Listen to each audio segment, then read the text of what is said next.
नमस्कार किसान भाइयों। हम सब अपनी धान की फसल में बेहतर ग्रोथ, अच्छे फुटाव और ज़्यादा कल्लों के लिए और अच्छे उत्पादन के लिए मार्केट से लाकर बहुत कुछ डालते हैं, जैसे हज़ारों रुपए के फर्टिलाइजर, ग्रोथ प्रमोटर, कीट और रोगों के लिए इंसेक्टिसाइड, फंजीसाइड डालते हैं। परंतु फिर भी हमारी धान की फसल में मन मुताबिक ग्रोथ और फुटाव नहीं होता है, कल्ले कम बनते हैं। तो आज हम आपको कुदरती सबसे सस्ते दो ऐसे चमत्कारी प्रोडक्ट के बारे में बताने वाले हैं जिनका आप धान की फसल में प्रयोग कर शानदार उत्पादन ले सकते हैं। तो इनमें एक प्रोडक्ट है सरसों की कली और दूसरा प्रोडक्ट है फिटकरी। इन दो सबसे सस्ते प्रोडक्ट को आप धान की फसल में प्रयोग कर फर्टिलाइजर पर, ग्रोथ प्रमोटर पर और कीट और रोगों की दवाइयों पर होने वाले हजारों रुपए के खर्चे की बचत कर सकते हैं। तो आज के वीडियो में हम जानेंगे कि फिटकरी और सरसों की खली का प्रयोग धान की फसल में किस अवस्था पर करना चाहिए, कितनी मात्रा में करना चाहिए, इन्हें डालने का सही तरीका क्या है और हमारे धान की फसल पर ये दोनों किस प्रकार काम करते हैं, क्या क्या लाभ देखने को मिलता है और इन्हें डालने से मिट्टी के पीएच पर क्या प्रभाव पड़ता है। किसान साथियों, यदि आप इन दोनों प्रोडक्ट का गलत तरीके से या गलत मात्रा में प्रयोग करते हैं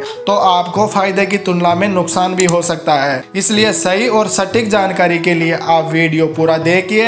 आपसे मेरी एक छोटी सी रिक्वेस्ट है, अभी तक आपने चैनल को सब्सक्राइब नहीं किया तो सब्सक्राइब कर लीजिए और वीडियो को लाइक कीजिए और शेयर कीजिए। तो सबसे पहले बात करते हैं कि ये फिटकरी और सरसों की कली क्या चीज़ है, हमारी धान की फसल में किस प्रकार काम करती है और क्या क्या फायदे देखने को मिलते हैं।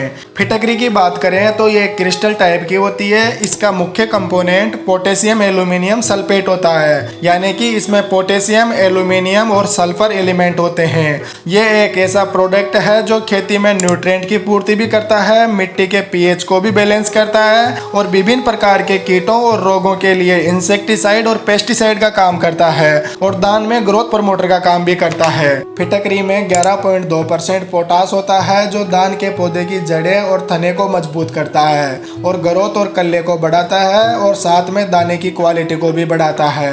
इसमें 23.8% सल्फर होता है जिससे फसल को कुछ मात्रा में सल्फर की पूर्ति हो जाती है और यह सल्फर धान की फसल में फंजीसाइड का काम करता है जो फसल में लगने वाले झंडा पत्ती रोग, जड़ सड़न रोग, झुलसा रोग और फंगस और बैक्टीरिया से होने वाले विभिन्न प्रकार के रोगों को कंट्रोल करती है। फिटकरी का एसिडिक नेचर होने के कारण ये फसलों की जड़ों में दीमक, डिंब और सुंडी जैसे कीटों को काफी हद तक कंट्रोल कर देती है, जिससे हमारी फसल में तना छेदक और इल्ली जैसे कीटों का कम से कम प्रकोप होता है। पोटास और सल्फर के अलावा फिटकरी में 10.8% एल्यूमिनियम होता है जिसका मिट्टी की पीएच को सुधारने में सबसे ज्यादा योगदान होता है। किसान भाइयों, यदि आपके खेत की मिट्टी का पीएच ज्यादा है यानी कि 7.5 से ज्यादा है और मिट्टी क्षारीय है तो पौधा ज्यादा पीएच में न्यूट्रिएंट का अपटेक नहीं कर पाता है, यानी कि आप यूरिया, डीएपी, एनपीके ये सब खादें डाल तो देते हैं परंतु पौधा इन्हें मिट्टी से ले नहीं पाता है क्योंकि पौधा अधिकतर 6 से 7 पीएच पर ही न्यूट्रिएंट का अपटेक करता है। तो ऐसी सिचुएशन में आप सबसे सस्ता और सबसे अच्छे रिजल्ट के लिए आप फिटकरी का यूज करें।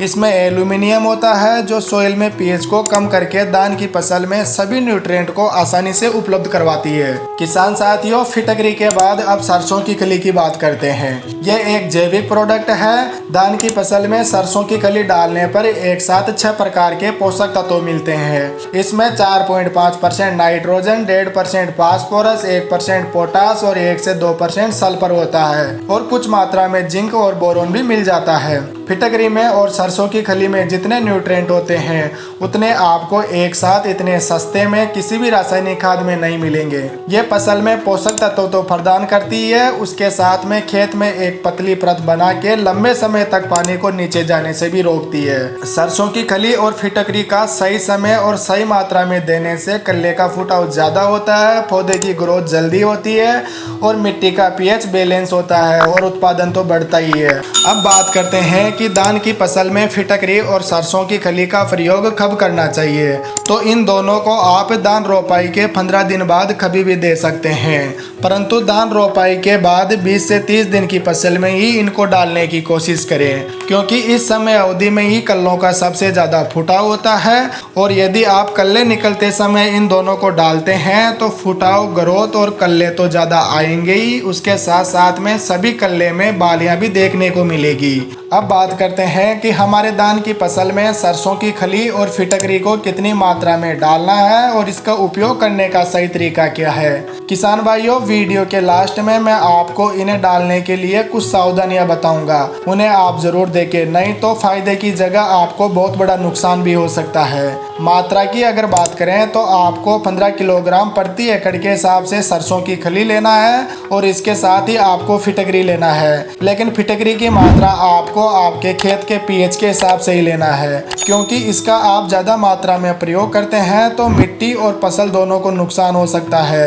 यदि आपके खेत की मिट्टी का पीएच 6 से 7 के बीच में है तो आप 1 किलोग्राम प्रति एकड़ के हिसाब से फिटकरी प्रयोग कीजिए, और यदि खेत की मिट्टी का पीएच 7 से ज़्यादा है तो फिर आप 1.5 से 2 किलोग्राम प्रति एकड़ के हिसाब से फिटकरी प्रयोग कीजिए। 2 किलोग्राम से ज़्यादा फिटकरी आपको भूल कर भी प्रयोग नहीं करना है, क्योंकि यह स्ट्रॉन्ग एसिडिक होती है जो फसल और जड़ों को नुकसान पहुंचा सकती है। यह फिटकरी आपको किसी भी किराने की दुकान या पंसारी की दुकान पर 30 से 40 रुपए किलो में आसानी से मिल जाएगी। सरसों की खली और फिटकरी को धान की फसल में प्रयोग करने के तरीके की बात करें तो आपको सबसे पहले इन्हें मार्केट से लाकर बारीक बारीक टुकड़ों में चूर्ण बना लेना है। फिर 15 किलोग्राम सरसों की खली और पीएच के अनुसार फिटकरी की 1 से 2 किलोग्राम मात्रा दोनों को मिलाकर हाथ से फसल में फेंक देना है। ध्यान रखें, इनका आपको भूल कर भी स्प्रे नहीं करना है, नहीं तो पत्तियों पर जलने के धब्बे हो सकते हैं। छिड़काव साफ मौसम में और शाम के समय करिए। प्रयोग करने का दूसरा तरीका यह है कि इन दोनों को आप एक जालीनुमा बैग में डाल लीजिए। जहाँ से आप खेत में पानी लगाते हैं वहाँ पानी के पाइप के आगे इस बैग को रख दें। ये धीरे धीरे पूरे खेत में पानी के साथ में फैल जाएगी। अब इनका प्रयोग करते समय आपको कुछ सावधानियां जरूर रखना है। जिस खेत का पीएच 6 से कम है उसमें आपको फिटकरी का प्रयोग नहीं करना है। सरसों की खली आप डाल सकते हैं। दूसरी सावधानी, पत्तियों पर भूल कर भी स्प्रे नहीं करें, एसिडिक नेचर की होने के कारण पत्तियां जल सकती है। तीसरी सावधानी, फिटकरी की मात्रा 2 किलोग्राम से ज़्यादा कभी भी नहीं लेना है।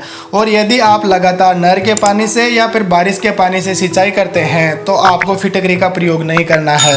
फिटकरी के साथ में आपको किसी भी प्रकार के रासायनिक खाद का प्रयोग नहीं करना है। किसान साथियों, मेरे बताए अनुसार यदि आप सरसों की खली और फिटकरी का प्रयोग करते हैं तो पौधा न्यूट्रिएंट का अपटेक ज़्यादा करेगा, दान में ग्रोथ और फुटाव के साथ साथ रोगों और कीटों का अटैक भी नहीं होगा।